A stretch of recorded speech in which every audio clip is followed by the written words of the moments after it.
எவ்வளோங்க இது? 300 ரூபாங்க. 100 ரூபாய்க்கு தருவீங்களா?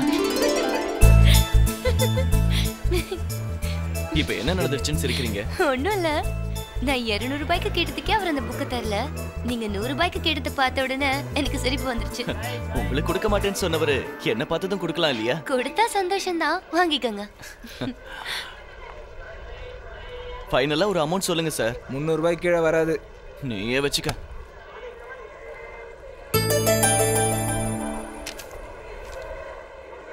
ஹலோ, இந்த டிக்கெட் உங்களுதா? ஆமாங்க, இந்ததான். தேங்க்ஸ். புக்கு கடையில மறந்து வச்சிட்டேன். அந்த புக்கு உங்களுக்கு அவ்வளோ இம்பார்ட்டண்டா? ஆமாங்க, நாளைக்கு எக்ஸாம்க்கு யூஸ் ஆகுமேனு தான். ஓ, ஐஏஎஸ்ஸா? அப்ப அதை வாங்கியிருக்க வேண்டியதானே? வாங்கியிருப்பேன், ஆனா 300 ரூபாய்க்கு கம்மியா கொடுக்க மாட்டேன்னுட்டாரே. சரி, 200 ரூபாய்க்கு வாங்கிறதுக்கு நீங்க ரெடி தானே? சரி, அந்த 200 ரூபாயை கொடுங்க, நான் போய் வாங்கிட்டு வந்துடுறேன். நீங்க உள்ள போய் உட்காருங்க, நான் புக் வாங்கிட்டு 2 நிமிஷத்துல இந்தாங்க உங்க புக். நான் அவ்வளவு தூரம் கேட்டும் கொடுக்கல, நீங்க எப்படி வாங்குனீங்க? அதான் நம்ம டேலண்ட். அதை விடுங்க, இது உங்களுக்கு எக்ஸாம்க்கு யூஸ் ஆகும்னு சொன்னீங்கல்ல, நல்லா படிங்க. எங்க அதுக்காக கண் முழிச்சு படிக்காதீங்க, காலையில எக்ஸாம் எல்லாம் தூங்க போறீங்க.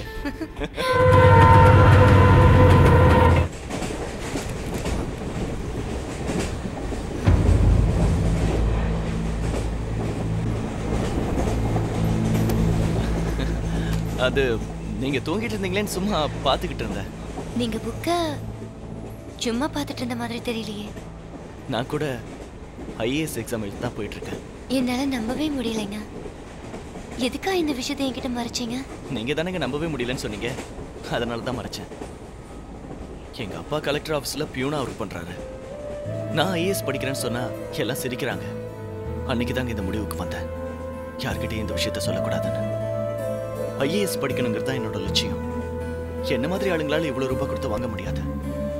அந்த புக் ஸ்டால்ல இருக்கும்போது நீங்க ஐஏஎஸ் படிக்கிறதா சொன்னீங்க இல்லையா, அதான் நீங்க தூங்குற நேரத்திலேயாவது படிக்கலாம்னு நினைச்சு நீங்க கொடுத்த 200ஐயும் நான் வச்சிருந்த 100ஐயும் வச்சு இந்த புக்கை வாங்கினேன். இப்ப நீங்க ஏஞ்சிட்டீங்கல்ல, நீங்க படிங்க. பரவாயில்ல, இருக்கட்டும், நீங்க படிங்க. தேங்க்யூ.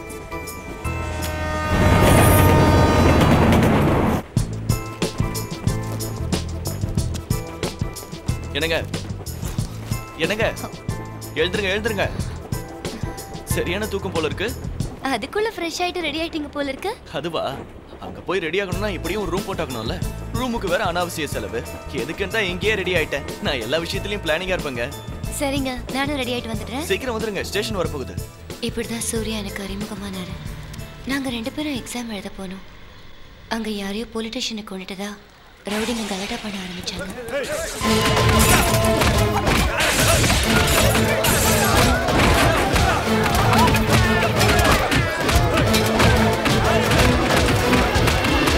அதனால எக்ஸாம மறுநாளைக்கு போஸ்ட்போன் பண்ணிட்டாங்க. இப்ப என்ன பண்றது? போய்கிட்டே யோசிப்போம், வாங்க. சிங்கிள் ரூம் எதுவுமே இல்ல, ஒரே ஒரு டபுள் ரூம் தான், கொடுக்கவா? பரவாயில்ல, அட்ஜஸ்ட் பண்ணிக்கலாம்.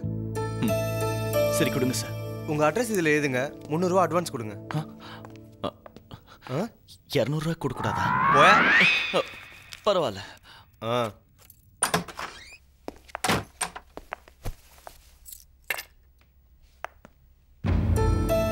One second.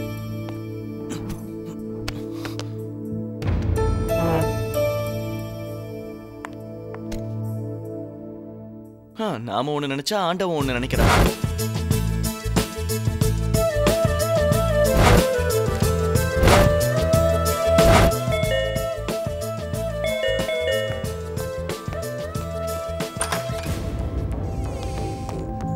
எந்த ஊர் தம்பி?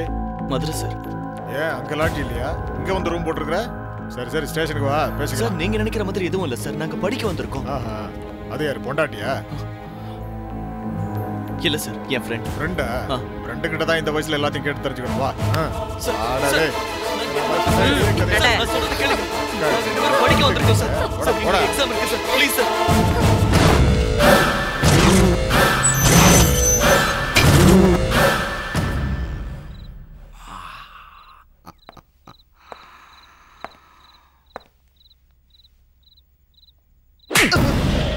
ஏன் ஒன்னு அடிச்சேன் தெரியுமா? அவளுங்களை அடிக்க முடியாது.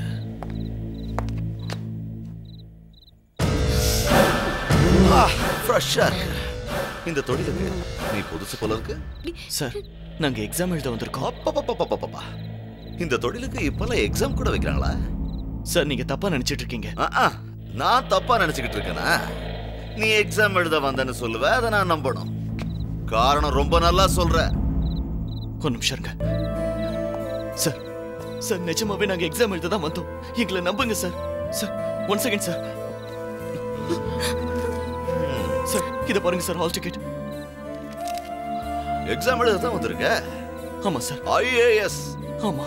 எனக்கு அப்ப வைக்க வந்திருக்கேன்னு சொல்லு. இந்த மாதிரி ஹால் டிக்கெட்ஸ் உனக்கு எத்தனை வேணும்டா?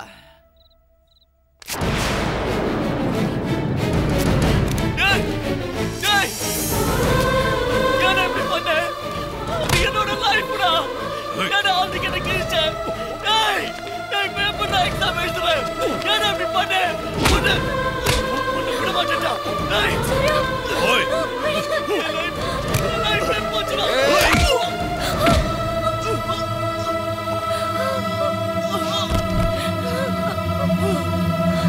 செல்ல போடு.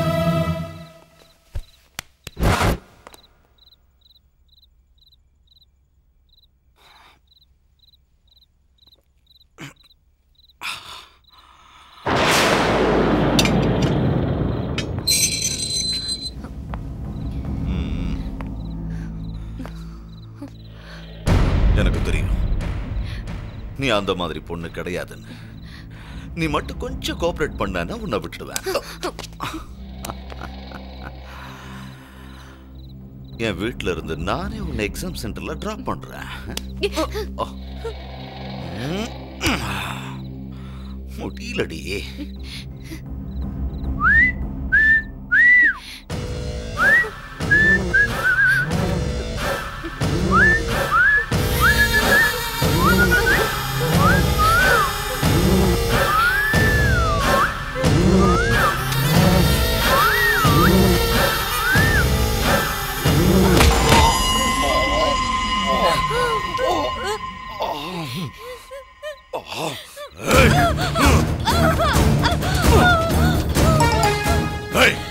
போட்டோகிராஃபர் வர சொல்லா. எல்லாரோட எவ்வளவு நிறுத்தி போட்டோ எடுக்கிறேன். பேப்பர்ல பப்ளிஷ் பண்றேன். நாளைக்கு காலையில இவன் மானம் காத்துல பறக்கணும்.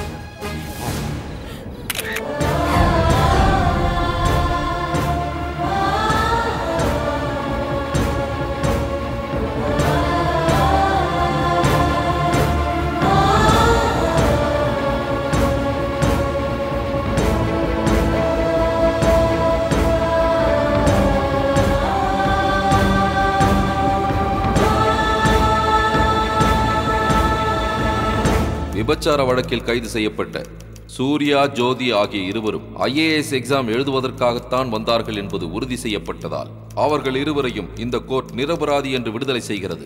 மாணவர்கள் மீது பொய் வழக்கு போட்டு அவர்களை கைது செய்ததோடு அல்லாமல் சூர்யாவை அடித்து சித்திரவதை செய்ததற்காகவும் தன்னுடைய அதிகாரத்தை துஷ்பிரயோகம் செய்ததற்காகவும் சர்க்கிள் இன்ஸ்பெக்டர் கதிரை சஸ்பெண்ட் செய்ய வேண்டும் என்று போலீஸ் இலாக்காவிற்கு பரிந்துரை செய்கிறேன்.